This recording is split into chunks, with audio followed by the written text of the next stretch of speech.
show, Della Hill. Hi, everybody, and welcome to the Extraordinary Talk Show with your host, Della Hill. I am so happy to be here with you today, as always. Okay, guys, let's jump right to it. What's today? Today is New Year's Eve, what I would call New Year's Adam, because Adam comes before Eve, according to some stories.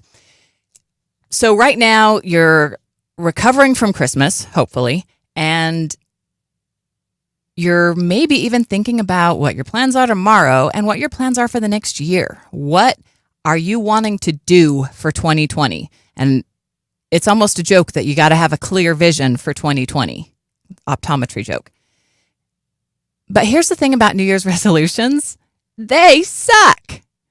If you weren't resolved to do something on December 30th today, there's no way that you're going to be any more resolved to do that January 1st.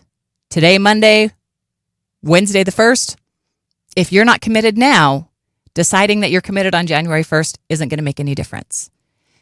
And you've probably learned this because you've probably made these types of hopes and dreams and plans for New Year's resolutions before. And then what happens? You set your resolutions, you make all these goals. Most of them are related to how we eat or working out, right? Because we think that that's something that would be easy for us to change and easy to control. And it is something that we care about. But then what happens is because you never really were resolved to it, it just seemed like a good idea, but you weren't ever really resolved. It kind of goes by the wayside. And then by the end of January, all the studies show that most people have given up their New Year's resolutions by the end of January. And those that don't give them up in January, it's okay. They give them up in February. They're just a little bit slower about it. Once in a while, somebody actually succeeds at a New Year's resolution. But here's the thing. When you get an idea that you are absolutely ready to make that change in your life, it doesn't matter what day it is. Waiting till January 1st to make a change is pointless. And can we talk for a minute about what happens when you set the goal, you set the New Year's resolution, and then it doesn't work? You don't fulfill it. You don't make it to the gym 3 times a week. And then you start to feel bad. Then you start to feel like a failure. Then you start to get down on yourself and all that negative self-talk starts. Okay, let's avoid that. Let's skip that altogether by not making resolutions that are stupid that you're likely to not finish and then feel worse about. Matter of fact, many people don't make New Year's resolutions because they know that they're not really resolved. They know they're not really resolute on committing to it.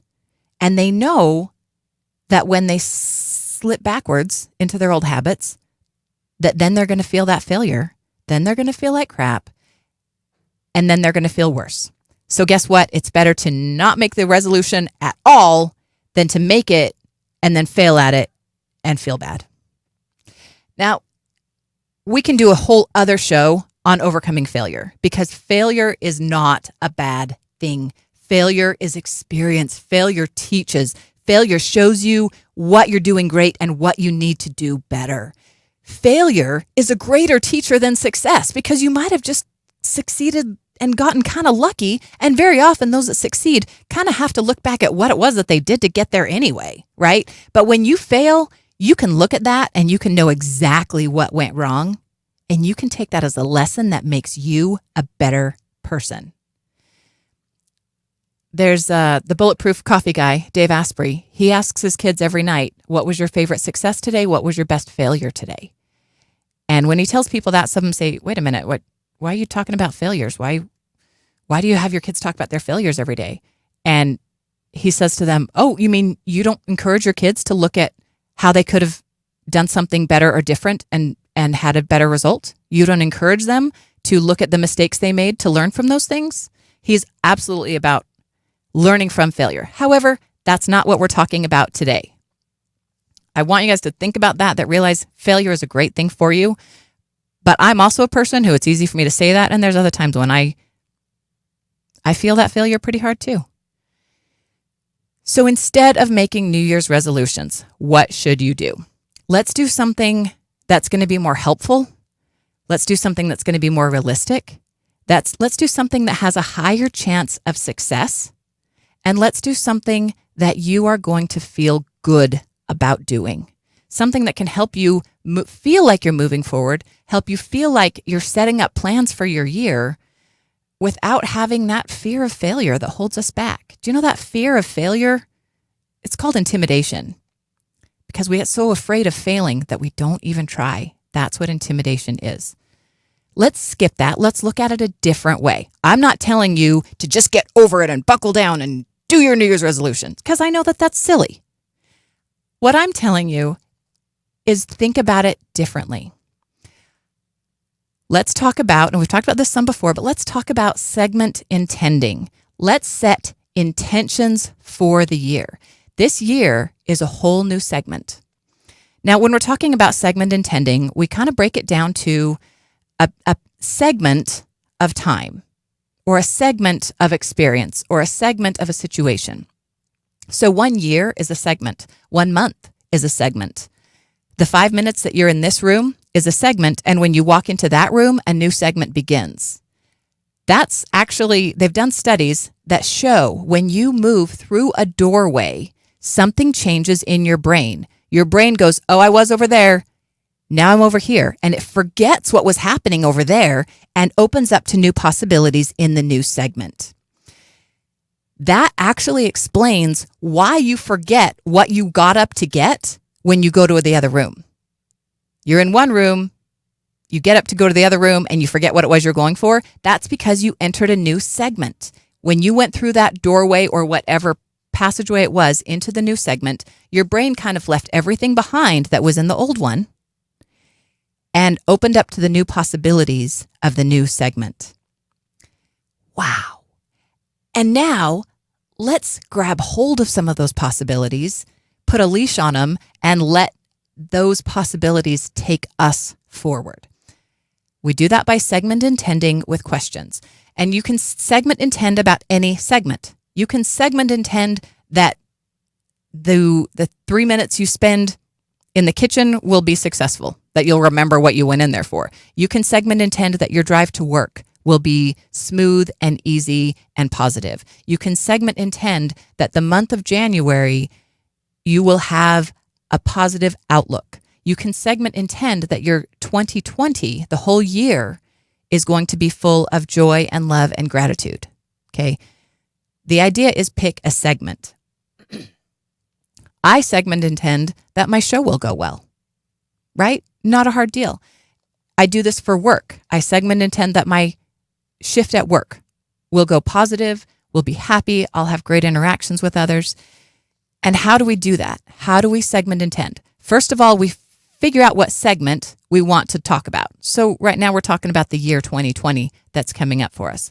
And we might break that down into segments of months, and we might even break that down into segments of weeks or days, however you want to do it. This is up entirely to you, what feels right to you, what feels comfortable to you. Now, how do we create the intention? With questions. Now, it's one thing to say, in 2020, I want to double my income.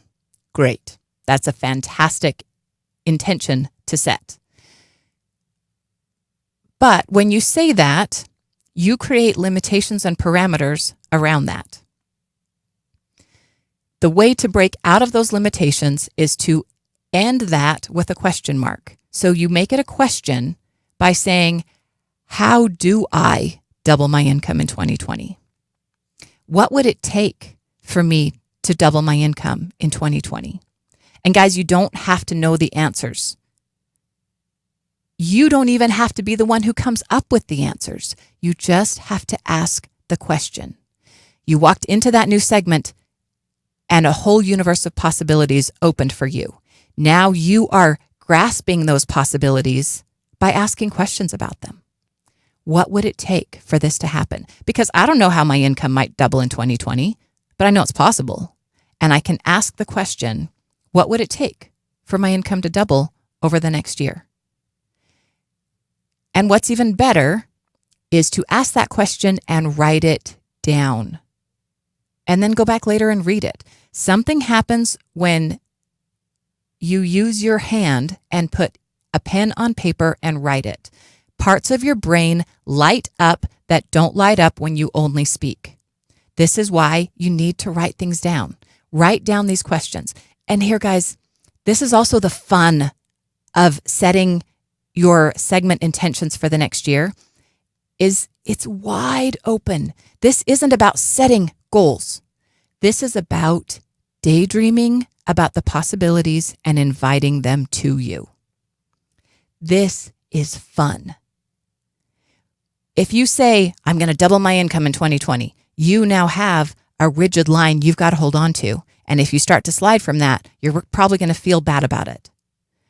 On the other hand, if you say, what would it take for me to double my income? How many different ways could I double my income? What possibilities are available to me to double my income? By asking those questions, when you ask those questions, the universe hears them. When you ask a question, it has an energetic signature, and you send that energetic signature into the collective consciousness. I know that sounds silly, and if you're not used to listening to my show, then that might sound extra crazy, but since that's the kind of thing I talk about, and I know a lot of you actually believe those things. If you study the quantum physics of it, it gives you even more reason to believe it. But thoughts do have thought forms. Thoughts have an energetic signature. Questions have an energetic signature. And a question is an energetic signature that is always reaching, always spreading, always seeking answers. A statement, I'm going to double my income, phenomenal. And the more you can feel that and believe that, the more true it's likely to be for you. But if you say that as a question, what will it take? What do I need to do? What ways would my life change? That's part of it. Don't just make the plan. Look at how it will affect you. Look at how your life is going to change when this comes to fruition for you. Ask these questions. How will my life change? How will my life be different? Who in my life will benefit from me making twice as much money? How will my Christmas next year be different from my Christmas this year if I'm making twice as much money? Ask these questions. Let these dreams flow. This is supposed to be fun. Setting New Year's resolutions is kind of scary. This isn't. This is intended to be fun. Make it a dream.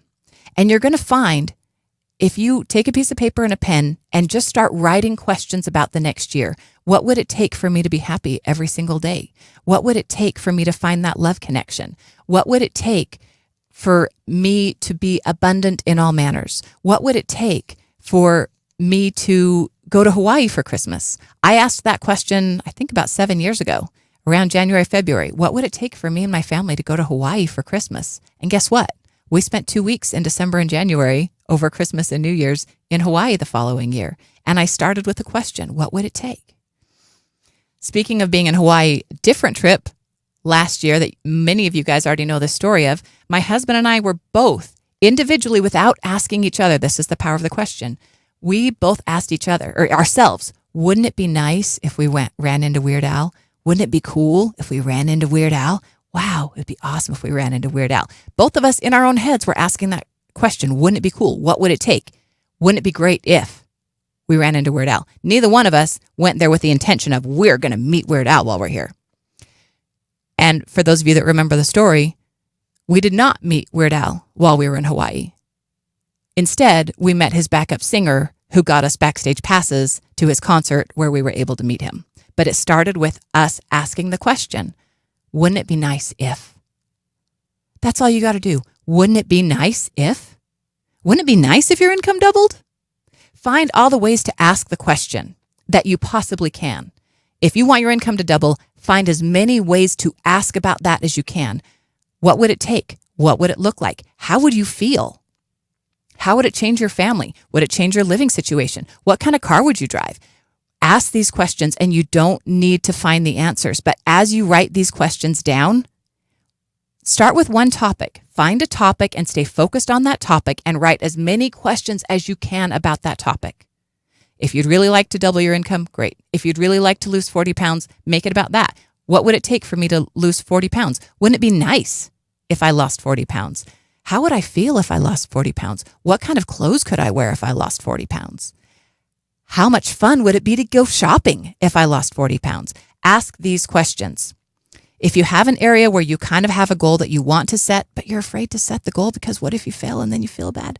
Then don't do it that way. Ask questions about it. How would it feel if? Wouldn't it be fun if? Wouldn't it be nice if? And in every area, ask as many of those questions as you can. You don't need to come up with the answers. Just ask the questions, let that energy form go out to the universe, to the collective conscious, and then let the answers come back to you. And some of these answers will come as you're going about your day and things fall in front of you. It's like the stepping stones fall into your path as you're walking forward. When it happens, it's magical. I've been there, and it's really, really amazing to set the intention so lightly and then have it follow through. And that's really important too, guys, is setting the intention lightly. The emotion that you put into your intention has a lot to do with how it will come back to you. That's why our New Year's resolutions are often, even as we make them with an energetic feeling, an energetic signature of failure, because we know when we make that we're not really going to follow through with it. Or in our heart, we kind of believe that we're not really going to follow through with it. So even though we're setting that resolution, it's set within a lie, and that energetic signature of that resolution can't go anywhere. It really can't help you. On the other hand, if you're light-hearted, remember the secret, one of the secrets to law of attraction is understanding that you are going to be okay no matter what, and have an energy about you that I am good no matter what. Everything is fine. I'm going to be fine. Good things could happen. Bad things could happen. I'm still going to be okay. But wouldn't it be nice if something good happened? Being absolutely grateful and okay where you are and hoping for more. That's one of the key elements of using the law of attraction. And that's what we're doing in setting these intentions for the next year. Now, another thing and point I want to make is sometimes you want to do something, but you don't really want to do it. For me, for example, the gym is that way. I want to go to the gym. Anybody else like that? I know setting a New Year's resolution for me to go to the gym 3 times a week is going to be a fail because I don't even want to go to the gym. I want to go to the gym. I have a desire. I wish that I wanted to go to the gym. So instead of setting an intention for myself to go to the gym or a goal, I'm going to set an intention for myself to want to be healthier. What would it take for me to be healthier? What would it take for me to be motivated? What would it take to motivate me to go to the gym? What would it take for me to find a different way of exercising that's just as effective as the gym, but that works better for me? What types of exercise out there would be better for me than even going to the gym that I might like even better and have better results with because of? Do you see the questions? Go with these questions. But also, that's how you can get to wanting something. A lot of goals, a lot of things we do because other people want us to do it or because we feel compelled to do it or we think it's a good idea, but we don't actually have that drive. When that's the case, you got to realize for yourself, is that actually a thing that you want to pursue, or are you only pursuing it because other people told you you should? So first of all, before you set any kind of intention or resolution, you got to ask yourself, is that something that you're doing for you? Or are you doing it because you think you're supposed to do it? And I guarantee you, if you do it because you want to do it for you, you're motivated, your results are going to be stars and the moon above what they would be if you're doing it because somebody else wants you to do it. And that leaves us with one of the eternal questions in the world is, how do we find personal motivation? But that's beside the point. When you're talking about planning areas of your life, there's one guy who I have watched speak and read some of his stuff, and I have a lot of admiration for, and his name is John Butcher. His wife is Missy Butcher, and together they created a thing called Lifebook. Now, if you want to, you can go to mindvalley.com and look up the Lifebook course. It usually runs between $500 and $1,500 to take the course, depending on what promotion they're offering at the time. It's a phenomenal course, and I absolutely recommend taking it if you want to spend the money, if you have the money to spend. Sometimes they even do money back things on it. But let me give you the gist of it. John Butcher went through severe depression 20, 30 years ago. And to the point it was debilitating. He was the CEO of a company and he couldn't get up and go to work.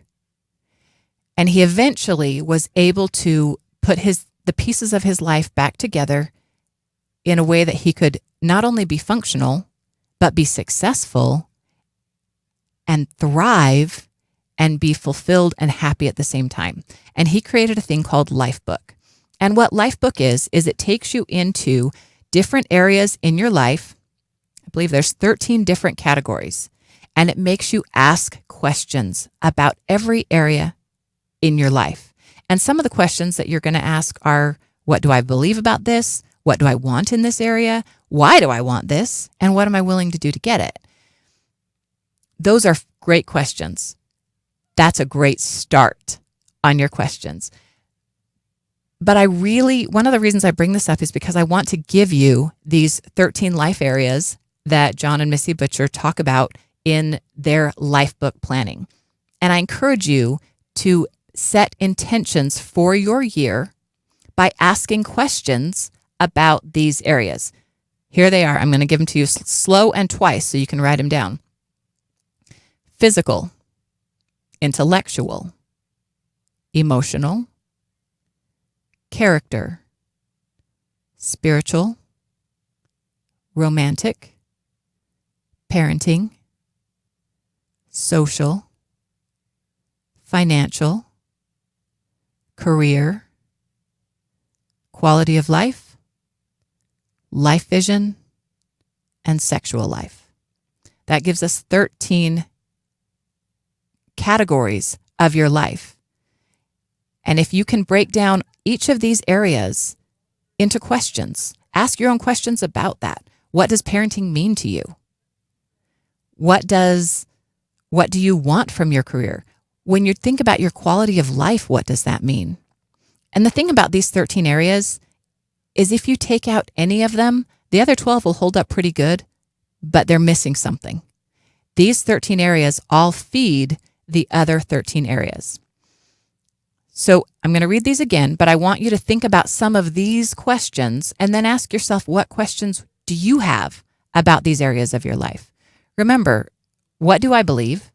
What do I want? Why do I want it? And what am I going to do to get it? Another version of that question I like is, what am I willing to do to get it? They are, again, physical, intellectual, emotional, character, spiritual, romantic, parenting, social, financial, career, quality of life, life vision, and sex. All of those areas are critical areas of your life. If you take out any one of them, the others may not be as strong without them. Like, for example, parenting. If you're not a parent, don't want to be a parent, fine. That one's not going to be as important to you, but you still have a relationship with your parents, whether it be good, bad, or indifferent. That's still an area that you need to consider. So I want you to think about these areas. Instead of setting New Year's resolutions, think about these areas, journal, ask these questions. What do I want? What do I believe about this? What do I believe I deserve? Why do I believe that? Why do I want something about this in my life? How will my life change? What am I willing to do to help this change along?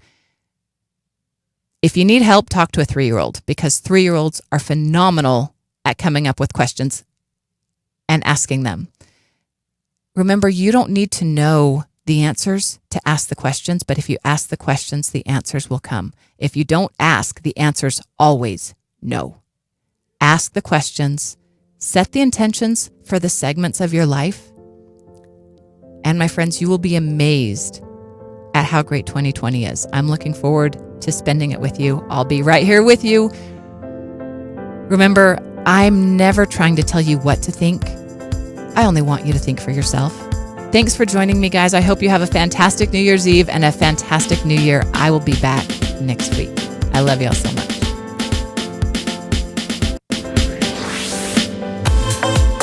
You've been listening to The Extraordinary Talk Show with Della Hill. Search YouTube and Facebook, Spotify, or Podbean for video and podcasts of this show, or go to radiostgeorge.com. We'll see you next week for another edition of The Extraordinary Talk Show.